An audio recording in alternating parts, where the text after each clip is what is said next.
Bon matin, je vais juste attendre d'avoir mon petit signal de direct. Puis en même temps, ça laisse aux gens le temps de joindre à l'eau. Super. Bon, je suis contente d'être avec vous ce matin. Je pense que ça va devenir une nouvelle habitude, un nouveau rendez-vous là, les jeudis matins à 10 heures. J'aime vraiment ça, prendre le temps d'aborder des sujets avec vous. Fait que vous pouvez prendre pour acquis que ça va être comme ça encore pour un bon moment. Aujourd'hui, je voulais vous parler de l'effet Pygmalion. Ça porte plusieurs noms, mais dans le fond, c'est l'idée de comment nos attentes puis nos croyances influencent les enfants. Euh, Dans un bon ou un moins bon sens, là. Euh, je trouve ça important d'en parler parce que dans mon idée, dans mon approche de parents up-to-date, j'aimerais ça que les parents deviennent de plus en plus conscients. Et conscient ne veut pas dire intelligent, là. Les parents que j'accompagne, en général, sont super intelligents, sont intuitifs, ont de l'ouverture. Ce que je veux dire par conscient, là, je pense que pour vous l'expliquer, je vais vous donner un exemple, là. C'est, je sais pas si vous savez ce que c'est l'occultation. Vous savez, si on prend un objet puis qu'on le met vraiment proche de notre visage, on sera pas capable de dire nécessairement c'est quoi l'objet parce que c'est trop proche.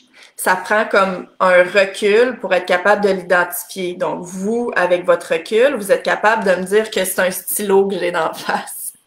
Mais moi, si je ne l'avais pas vu avant, je pourrais pas le dire.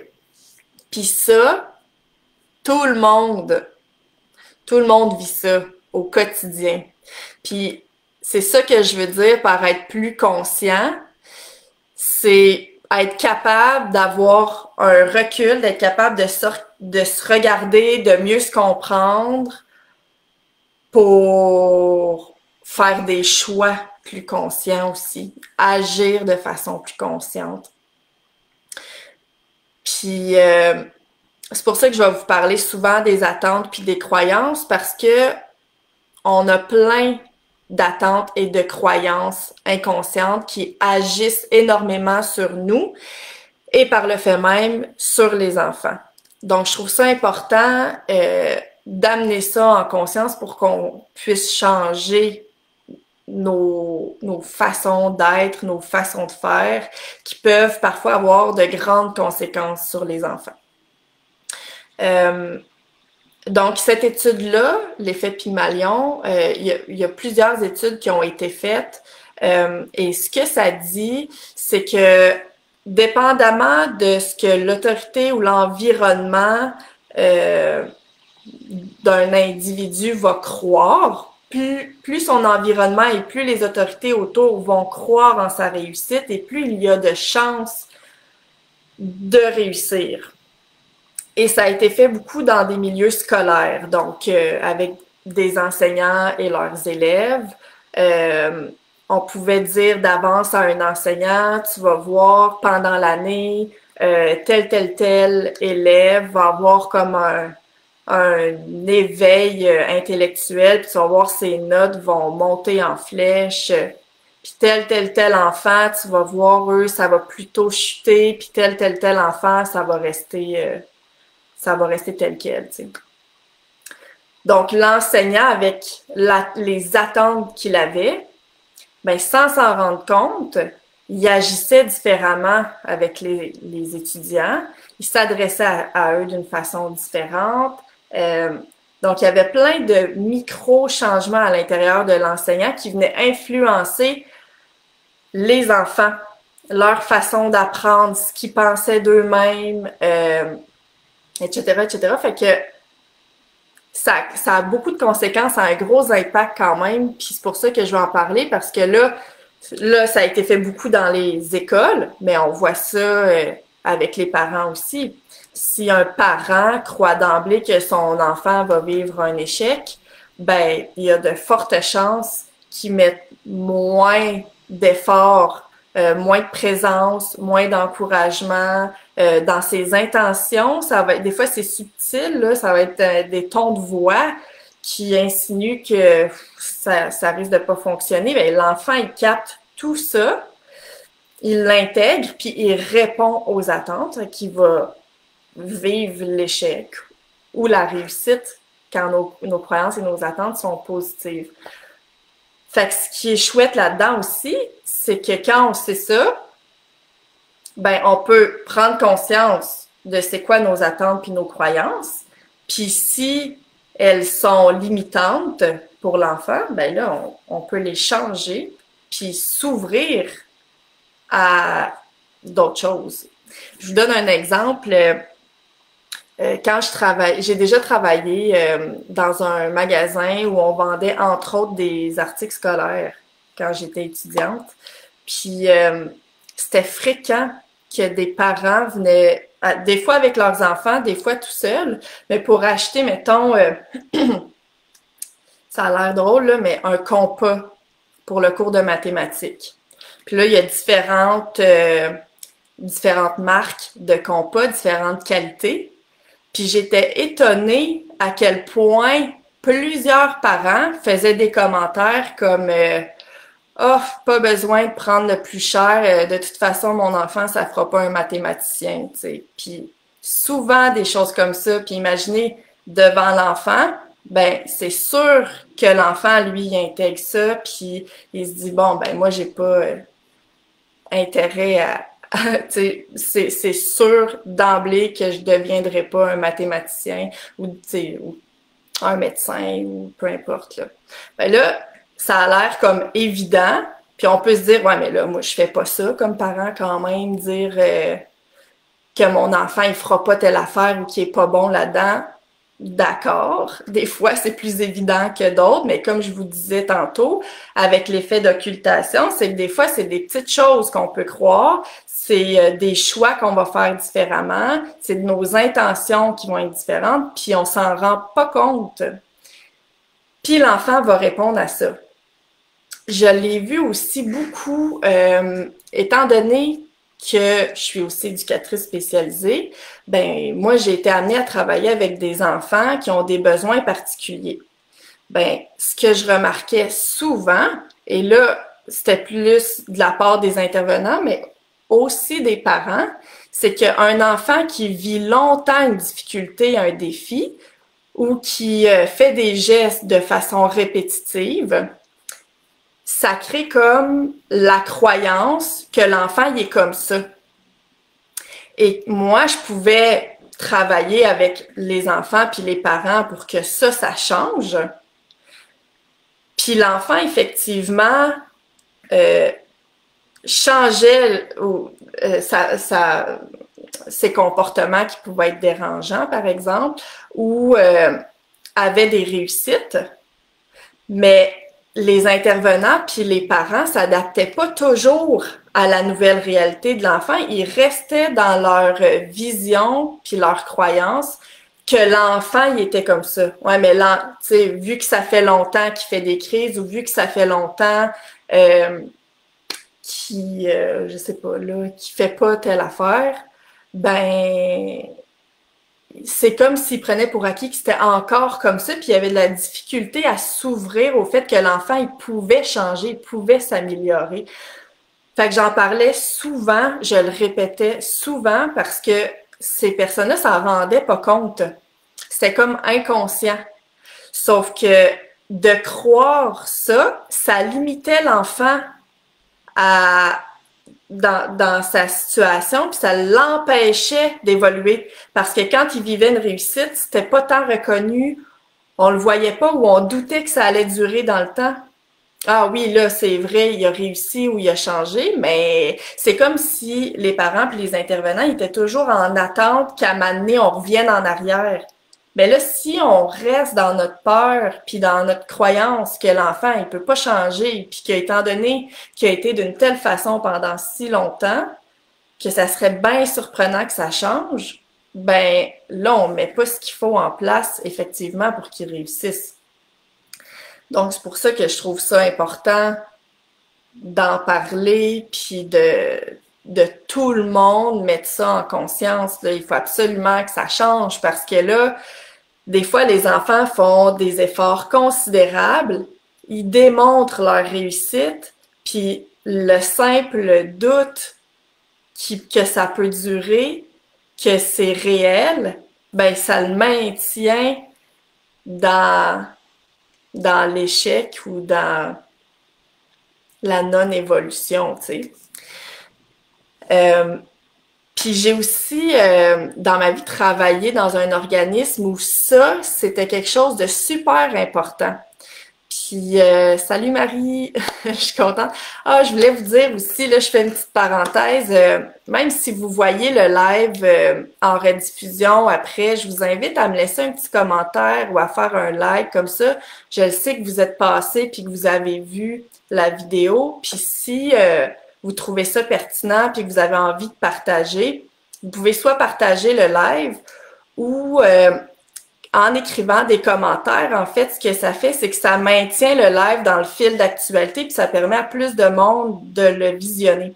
Donc, merci Marie, ça me rappelle ça. Puis c'est ça, je vous invite à laisser vos traces quand vous regardez mes lives.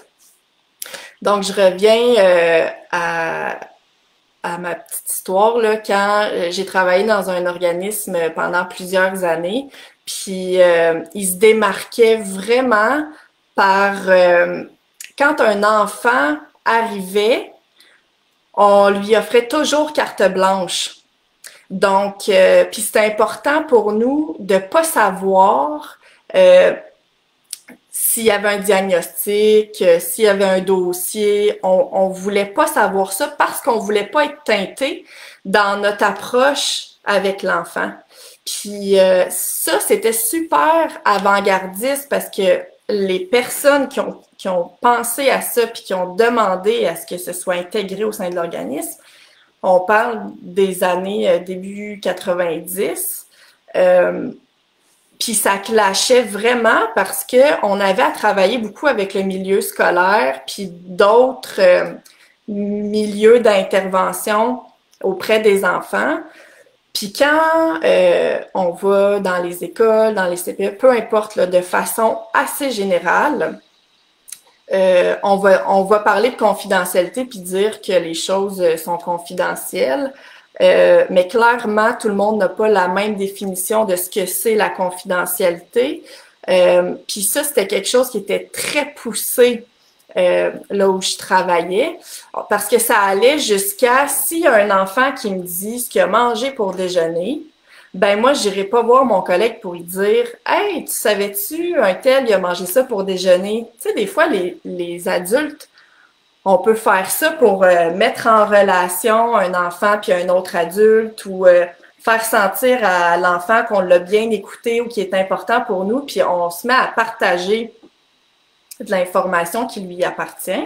Ça peut nous sembler banal, mais cet enfant-là, il a pas dit « Hey, j'aimerais ça que tu lui dises qu'est-ce que j'ai fait en fin de semaine. » tu sais. Donc, nous, on prend cette décision-là. Puis moi, ben, je trouve ça, en tout cas, là, je rentre dans un autre sujet qui est la confidentialité, mais tout ça pour dire que dans la majorité des milieux aussi, par exemple, un enseignant qui reçoit un nouveau groupe à l'automne, ben c'est vraiment rare que l'enseignant, il sait pas qui il va avoir dans sa classe, parce que généralement, les collègues vont dire « Ah, soit chanceux, chanceuse, tu vas avoir un groupe vraiment parfait, je les ai eus l'année passée, tu vas voir, sont vraiment hot. » Ou bien « Ah, lui, tu vas voir, là, il est rochant, Je sais pas pourquoi on fait ça. C'est comme, j'imagine, pour préparer l'autre mentalement à une réalité. Mais en faisant ça, on vient figer un enfant ou un groupe d'enfants dans une dynamique qui a peut-être même pas rapport. Tu sais, quand on change d'autorité, quand on change une personne dans un groupe, la dynamique, elle change au complet. Donc, pour nous, c'était vraiment important de pas savoir, d'avoir le moins d'informations possible pour vraiment permettre à l'enfant tout d'être qui il a envie d'être, de nous raconter ce qu'il a envie, jusqu'à son nom. Là, il pouvait arriver, on lui demande son nom, puis il nous dit qu'il s'appelle, puis là, il nous donne un nom d'objet ou un autre nom. Mais si c'est comme ça que tu as envie qu'on t'appelle aujourd'hui, on va t'appeler de même. Puis ça aidait vraiment beaucoup au lien de confiance aussi. Puis là où je trouvais que ça clashait, c'est que là, moi, j'ai adhéré à cette philosophie-là. C'est devenu super important pour moi d'observer quand j'accueille un enfant. Est-ce que mes attentes sont différentes par rapport à lui si je sais qu'il a déjà vécu plein d'échecs ou qu'il a un diagnostic ou que whatever, tu sais. Puis si c'est le cas, ben là, j'ai l'occasion de mettre à jour puis de me dire, OK, si je n'avais pas pris conscience, j'aurais peut-être agi différemment, mais là, je mets ça de côté, puis qu'est-ce que je lui offre comme présence à cet enfant-là? Puis c'est ça que j'aurais envie qu'on change, autant dans les institutions que déjà, là, si les parents, on changeait notre façon de faire, qu'on changeait nos croyances par rapport aux enfants, ça leur donnerait, il me semble, tellement une base plus solide après pour la suite, tu sais. Puis, je sais aussi que dans certaines institutions, l'intention du partage d'informations, c'est d'avoir une meilleure vue d'ensemble de l'enfant. C'est supposé être facilitant, puis ça évite, puis on voit ça surtout quand il y a un diagnostic, en fait, aussi pour éviter qu'un parent ou ben, c'est plus rare que c'est l'enfant, mais mettons que le parent de l'enfant ait à répéter 1000 fois son histoire, son processus, raconter le dossier de l'enfant, etc., etc. Fait que il y a beaucoup un partage d'informations, mais je trouve que des fois, ça peut devenir limitant. Puis si on veut pas tomber là-dedans, mais il faut au moins être conscient de quand on reçoit l'info, qu'est-ce qu'on fait avec, tu sais. Puis c'est ça. Comme parent, je trouve que c'est important de permettre à l'enfant. Ce qui est aidant, là, c'est que si vous avez vécu quelque chose de difficile avec votre enfant de façon répétitive ou sur une longue période, ben vous pouvez dire jusqu'à maintenant, ça a été comme ça. Jusqu'à maintenant, ça a été difficile. Jusqu'à maintenant, c'est difficile pour lui de gérer ses émotions. Jusqu'à maintenant, il a fait beaucoup de crises. Jusqu'à maintenant, ça c'était difficile. Mais en disant jusqu'à maintenant, ça ouvre la porte à la suite. C'est vrai que c'était comme ça, mais ça peut changer. Puis si je prends encore aujourd'hui, c'est l'exemple des crises qui me vient, ça revient souvent, mais c'est souvent ça aussi que j'accompagne, là.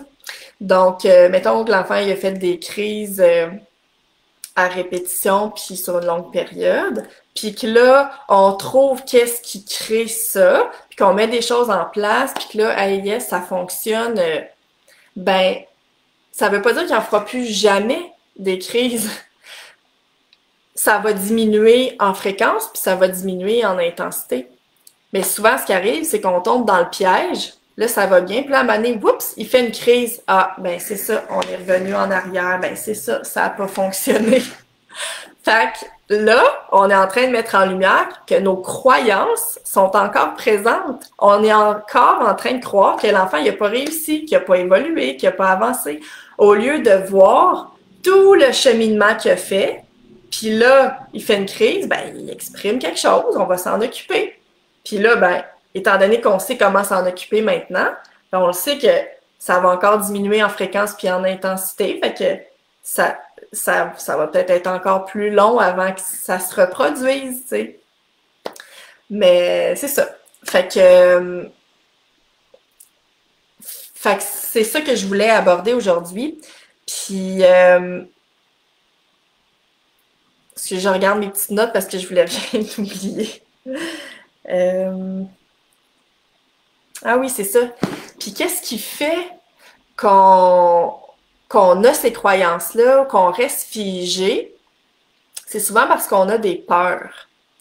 Et ça, c'est un point très important parce que c'est facile de se dire, bon, OK, je vais arrêter de croire que mon enfant, il est pas capable de me dire la vérité puis qu'il va tout le temps mentir. Fait que là, ben, je vais croire qu'il est capable de me dire la vérité. Mais si ça a été difficile avant pour moi de le croire, c'est parce qu'il y a quelque chose, tu sais. Il y a souvent, ben là, si je crois qu'il est capable d'arrêter de mentir, puis qu'il me ment encore, ben là, je vais être déçue, ou je vais me sentir trahie, ou je vais avoir l'impression qu'il me respecte pas, ou je vais avoir l'impression qu'il se fout de moi, ou je vais avoir l'impression que ta. Et quand je dis que moi, j'aime ça aller travailler plus en profondeur, c'est que c'est bien beau de changer les choses en surface, là. Des fois, ça peut fonctionner parce que quand on change une expérience, ben ça peut modifier nos croyances, puis ça peut provoquer des changements. Donc, c'est une option. Mais je trouve ça vraiment important d'aller s'occuper de qu'est-ce qui fait qu'on a trouvé ça difficile de faire quelque chose, qu'est-ce qui fait qu'on n'a pas été capable, qu'est-ce qui fait qu'on est limité. Prenez conscience de c'est quoi vos peurs, puis c'est de ça dont il faut s'occuper. Parce que c'est ça qui va vous empêcher de changer vos croyances puis vos attentes limitantes. Fait que je vous invite, si ça vous intéresse, à le faire, l'exercice. Voyez, quand vos enfants font des choses, qu'est-ce que vous en pensez? Qu'est-ce que vous vous dites dans votre tête? Puis, est-ce que vous pensez que c'est aidant pour l'enfant ou vous pensez que c'est limitant? Puis si c'est limitant, de quoi vous avez peur? Si vous faites confiance, si vous croyez qu'il est capable, si vous pensez qu'il peut changer, qu'est-ce qui pourrait arriver? Ça serait quoi les conséquences? Ben, là, vous allez voir les peurs, ils vont monter. Notez-les. Puis là, vous savez sur quoi partir. Vous savez c'est quoi votre base puis de quoi il faut s'occuper. Fait que quand je dis qu'il faut s'occuper d'abord des parents avant de s'occuper des enfants, c'est aussi ça que je veux dire. En vous occupant de vos craintes, de vos peurs, ben, puis en vous en libérant ou en les acceptant ou en faisant un processus de paix par rapport à ça, ben là, vous allez être capable facilement de changer vos perceptions. Vous allez trouver des outils à l'intérieur de vous que vous auriez jamais soupçonné que vous aviez. Vous allez devenir créatif, vous allez avoir plein d'idées, vous allez être ouvert, vous allez vous sentir libéré et vous allez devenir un meilleur parent pour votre enfant. Ça, c'est comme ça va de soi, là. C'est ça qui se passe.